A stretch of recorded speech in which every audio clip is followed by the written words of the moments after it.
Hello बच्चों, let's see this question. So the question says a mass is suspended separately by two different springs in successive order. Then time period is t1 and t2 respectively.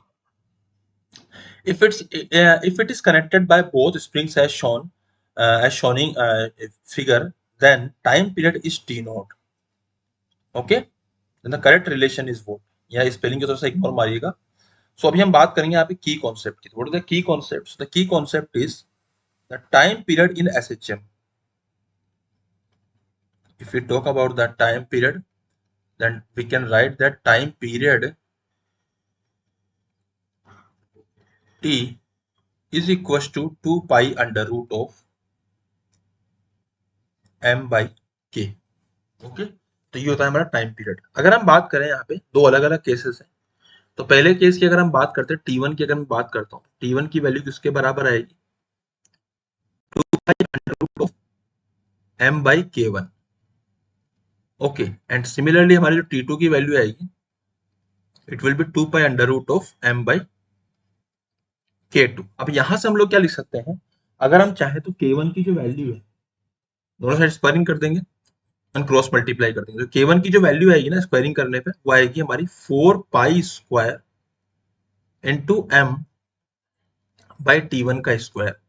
Similarly हमारी k2 की same चीज में भी वही करेंगे हम लोग. तो ये जाएगा 4 pi square into m by t2 का होल स्क्वायर. ठीक है, ये हमने ऐसे कर दिया है.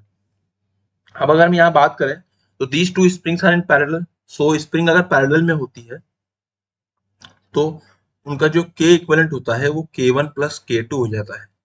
अगर स्प्रिंग किस में हो? पैरेलल में हो. तो I will write equation of parallel. तो I can write that k equivalent will be equal to k1 plus k2, है ना. तो अगर हम लोगों को यहाँ पे k1 लिखना है, k इक्विवेलेंट लिखना है, तो ये कितना जाएगा?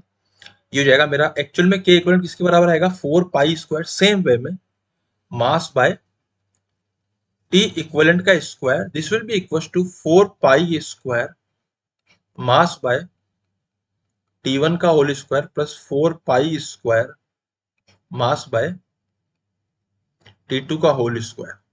अब यहां से हम लोग सबको कैंसिल आउट कर देंगे. देन 1 अपॉन t इक्विवेलेंट का square will be equal to 1 upon t1 का स्क्वायर प्लस 1 अपॉन t2 का स्क्वायर. अब देखते हैं क्वेश्चन में किस फॉर्मेट में लिखा हुआ है answer. t equivalent to t naught लिखा हुआ है, तो इसको लिख देंगे हम लोग t नॉट की power -2 is equal to t1 की पावर -2 प्लस t2 की power -2.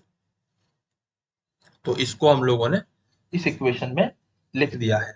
So this is the final answer and it is matching with option number 2. So option number 2 is the final answer. I hope you understood it well. Best of luck.